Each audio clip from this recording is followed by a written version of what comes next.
পশ্চিমবঙ্গের রাজনীতিতে পালাবদলের পর প্রশাসনিক স্তরে বড় পরিবর্তনের ইঙ্গিত মিলতে শুরু করেছে। নতুন মুখ্যমন্ত্রী হিসেবে দায়িত্ব নেওয়ার পর থেকেই শুভেন্দু অধিকারী একাধিকবার স্পষ্ট ভাষায় জানিয়ে দিয়েছেন তার সরকারের প্রধান লক্ষ্য হবে দুর্নীতিমুক্ত প্রশাসন গড়ে তোলা এবং আইন শৃঙ্খলা পরিস্থিতিকে কঠোর হাতে নিয়ন্ত্রণ করা। আর সেই সঙ্গে পুলিশ প্রশাসনকে তিনি কার্যত ফ্রি হ্যান্ড দিয়েছেন বলেই রাজনৈতিক মহলে আলোচনা শুরু হয়েছে। আর তার প্রভাব রাজ্যের নানা প্রান্তে পড়তে শুরু করেছে বলেই মনে করছে সাধারণ মানুষ থেকে প্রশাসনিক মহল। বিশেষ করে সাম্প্রতিক সময়ে পুলিশের একাধিক অ্যাকশনে দেখা যাচ্ছে নতুন আগ্রাসী মনোভাব। রাজনৈতিক রং না দেখে আইন অনুযায়ী পদক্ষেপ নেওয়ার বার্তা পৌঁছে গিয়েছে থানা থেকে জেলা পুলিশ প্রশাসনের স্তরেও। আর এই পরিবর্তিত মনোভাবেরই যেন এক নাটকীয় উদাহরণ দেখা গেল নদিয়ার তাহেরপুরে। গভীর রাতে সিনেমার দৃশ্যের মতো ধাওয়া করে একটি মালবোঝাই গাড়ি আটক করল পুলিশ। উদ্ধার হলো আগ্নেয়াস্ত্র, 3 রাউন্ড গুলি এবং একাধিক মোবাইল ফোন। গ্রেপ্তার করা হয়েছে 4 জনকে। এই ঘটনাকে ঘিরে ইতিমধ্যেই রাজনৈতিক এবং প্রশাসনিক মহলে শুরু হয়েছে জোর আলোচনা। অনেকেই বলছেন আগে যেখানে অনেক ক্ষেত্রেই পুলিশের ভূমিকা নিয়ে প্রশ্ন উঠত, এখন সেখানে একেবারে দাবাং মোডে দেখা যাচ্ছে পুলিশকে। রাতভর অভিযান, ধাওয়া, ঘিরে ফেলা, তল্লাশি সব মিলিয়ে কার্যত সিনেমাকেও হার মানানো অপারেশন চালিয়েছে তাহেরপুর থানার পুলিশ। ঘটনাটি ঘটেছে নদিয়ার তাহেরপুর থানার অন্তর্গত বীরনগর বাজার এলাকায়। পুলিশ সূত্রে জানা গিয়েছে, গোপন সূত্রে খবর আসে যে একটি মালবোঝাই গাড়ি করে কয়েকজন দুষ্কৃতী গভীর রাতে কোথাও যাচ্ছে এবং তাদের কাছে থাকতে পারে আগ্নেয়াস্ত্র। খবর পাওয়ার পরই তৎপর হয়ে ওঠে তাহেরপুর থানার পুলিশ। থানার ভারপ্রাপ্ত আধিকারিক জয় দাসের নেতৃত্বে তৈরি হয় বিশেষ টিম। রাত গভীর হতেই শুরু হয় নজরদারি। পুলিশের কাছে নির্দিষ্ট তথ্য ছিল যে সন্দেহভাজন গাড়িটি কোন রাস্তা দিয়ে যাবে। সেই মতো কৌশল সাজায় পুলিশ। কিছুক্ষণের মধ্যেই সন্দেহভাজন গাড়িটিকে দেখতে পায় পুলিশের টিম। এরপর শুরু হয় ধাওয়া। পুলিশ সূত্রে খবর, প্রথমে পুলিশের উপস্থিতি টের পেয়ে গাড়িটি দ্রুত গতিতে পালানোর চেষ্টা করে, কিন্তু পুলিশও পিছু ছাড়েনি। দীর্ঘক্ষণ ধাওয়ার পরে বীরনগর বাজারের আনন্দনগর আন্ডারপাসের সামনে গাড়িটিকে ঘিরে ফেলে পুলিশ। মুহূর্তের মধ্যে চারদিক থেকে গাড়ি ঘিরে ধরেন পুলিশ কর্মীরা। গাড়ির ভিতরে মোট 4 জন ছিল। একে একে তাদের নামিয়ে তল্লাশি চালানো হয়। তল্লাশির সময় একজনের কাছ থেকে উদ্ধার হয় একটি আগ্নেয়াস্ত্র। বাকি 2 জনের কাছ থেকে উদ্ধার হয় মোট 3 রাউন্ড গুলি। এরপর 4 জনকে আটক করে থানায় নিয়ে যাওয়া হয়।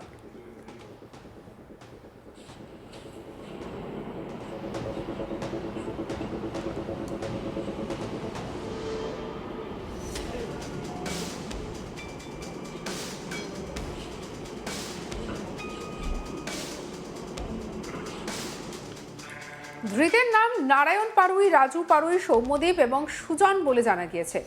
প্রাথমিক তদন্তে পুলিশের অনুমান ধৃতরা বড় কোনো অপরাধমূলক কাজের উদ্দেশ্যে রওনা দিয়েছিল, যদিও ঠিক কী পরিকল্পনা ছিল তা এখনও স্পষ্ট নয়। পুলিশ তাদের জিজ্ঞাসাবাদ করে জানার চেষ্টা করছে কোথায় যাচ্ছিল তারা, কী উদ্দেশ্যে অস্ত্র নিয়ে বেরিয়েছিল এবং এই আগ্নেয়াস্ত্র তারা কোথা থেকে সংগ্রহ করেছিল। পুলিশ আরও জানিয়েছে, ধৃতদের কাছ থেকে 4টি মোবাইল ফোন বাজেয়াপ্ত করা হয়েছে। সেই মোবাইলগুলির কল লিস্ট, চ্যাট এবং অন্যান্য তথ্য খতিয়ে দেখা হচ্ছে। তদন্তকারীদের অনুমান, এই মোবাইল ফোন থেকেই গুরুত্বপূর্ণ তথ্য মিলতে পারে। ধৃতদের সঙ্গে আরও বড় কোনো অপরাধ চক্রের যোগ রয়েছে কিনা সেটাও খতিয়ে দেখা হচ্ছে। আর এই নিয়ে আমাদের কলিগের কি রিপোর্ট দেখাবো। নদিয়ায় বিস্তীর্ণ এলাকা জুড়ে সীমান্ত রয়েছে, অর্থাৎ ভারত বাংলাদেশ সীমান্ত। প্রায় 100 কিলোমিটারের বেশি সীমান্তবর্তী এলাকা রয়েছে। সেখানে যেমন গেদে গুরুত্বপূর্ণ, চাপড়া, করিমপুর, তেহট্ট, কালীগঞ্জ, এই সমস্ত এলাকা জুড়ে পুরোটাই কিন্তু ভারত বাংলাদেশ সীমান্ত। আর প্রতি বছরই প্রায় বিভিন্নভাবে খবর উঠে আসে এই সীমান্তবর্তী এলাকা দিয়ে চোরাচালান হয়, কখনো গরু পাচার, কখনো সোনা পাচার। বিভিন্ন সময় বিভিন্ন পাচারের যে পথ, সেই পথগুলি কিন্তু সীমান্তবর্তী এলাকায় বেছে নেওয়া হয় এবং চোরাচালানকারীরা কিন্তু মূলত এই সীমান্তবর্তী এলাকা দিয়েই গোপনভাবে মূলত একটা চক্রের মধ্যে দিয়ে, বড়সড় চক্রের মধ্যে দিয়ে তারা এই কারবারে লিপ্ত হয়। মূলত সরকারের যেটা মূল এজেন্ডা ছিল, অর্থাৎ কেন্দ্র সরকারের, যে এই সীমান্তবর্তী এলাকার একাধিক জায়গায় কাঁটাতারের ব্যবস্থা করা হয়নি, ব্যবস্থা করা যায়নি। তার কারণ তাদের মধ্যে, কেন্দ্র এবং রাজ্যের মধ্যে একটা বিবাদ তৈরি হয় জমি জট নিয়ে।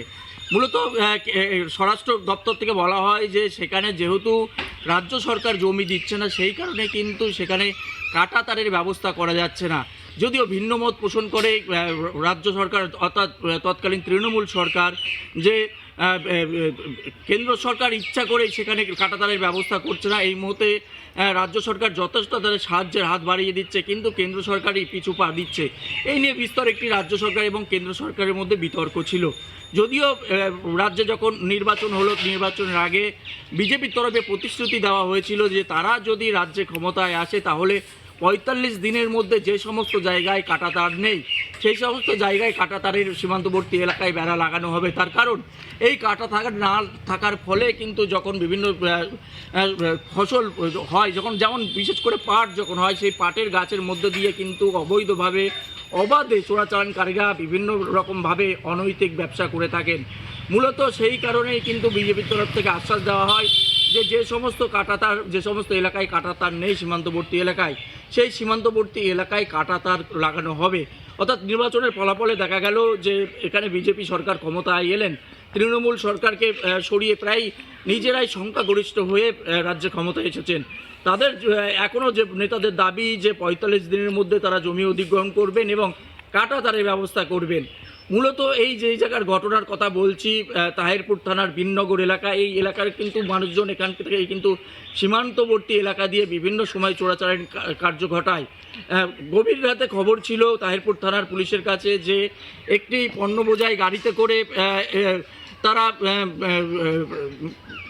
4 জন অভিযুক্ত তারা গাড়িতে করে যাচ্ছেন এবং সেই গাড়িতে তাদের কাছে আগ্নেয়াস্ত্র রয়েছে। মূলত সেই খবর পাই গোপন সূত্রে, সেই খবর পেয়ে কিন্তু গতকাল গভীর রাতে সেই গাড়িটিকে চিহ্নিত করে ধাওয়া করে তাহিরপুর থানার পুলিশের একটি বিশেষ টিম এবং সেখানে নেতৃত্ব দেন তাহিরপুর থানার বর্তমান আধিকারিক রাজা দাস অর্থাৎ জয় দাস, এবং তার নেতৃত্বেই কিন্তু সেই গাড়িটিকে ধাওয়া করা হয় এবং গাড়িটিকে ধাওয়া করে বিননগর আন্ডারপাস, বিননগর আনন্দপুর যে আন্ডারপাস রয়েছে সেই আন্ডারপাসের কাছে তাকে সেই গাড়িটিকে ঘিরে ফেলা হয়। গাড়িটিকে ঘিরে ফেলার পর গাড়িটিকে তল্লাশি শুরু করা হয় এবং গাড়ির ভেতর মোট 4 জন ছিলেন। সেই 4 জনকে কিন্তু তল্লাশি চালাতেই তাদের কাছ থেকে একটি দেশি পিস্তল এবং পরপর 3টে কিন্তু গুলি উদ্ধার হয়, অর্থাৎ 3 রাউন্ড গুলি এবং একটি দেশি পিস্তল উদ্ধার হয়। পরবর্তীকালে কিন্তু পুলিশ তাদের আটক করে থানায় নিয়ে আসে এবং জিজ্ঞাসাবাদ শুরু করে। পরবর্তীকালে তাদের গ্রেপ্তার করা হয়। সেই 3 রাউন্ড গুলি এবং একটি দেশি পিস্তলের পাশাপাশি পুলিশ কিন্তু তাদের কাছ থেকে রাখা 4টি মোবাইল বাজেয়াপ্ত করেছে এবং তাদের জিজ্ঞাসাবাদ চালানো হচ্ছে যে তারা কোন উদ্দেশ্যে, কেনই বা সেদিকে যাচ্ছিলেন, বড় কোনো অপরাধের চক্রান্ত তারা করছিলেন কিনা। মূলত সেই উদ্দেশ্যে তাদের জিজ্ঞাসাবাদ করছে এবং পাশাপাশি জানার চেষ্টা করছে যে এই দেশি পিস্তল তারা কোথা থেকে পেয়েছে, এর সঙ্গে কোনো বড় চক্র রয়েছে কিনা। মূলত তাই জানার চেষ্টা করছে। গতকালই তাদেরকে রানাঘাট মহকুমা আদালতে তোলা হয়। পরবর্তীকালে তাদের নিজেদের হেফাজতে নেওয়ার জন্য কিন্তু আদালতে পুলিশের তরফে অনুরোধ করা হয় এবং নিজেদের হেফাজতে নেওয়া হয়। তার কারণ পুলিশ এর সঙ্গে বড় চক্র রয়েছে কিনা, তারা কোন উদ্দেশ্যে সেই পিস্তল নিয়ে 4 জন যুবক রওনা দিয়েছিলেন, কী বা তাদের লক্ষ্য ছিল, মূলত তাই জানার চেষ্টা করছে পুলিশ।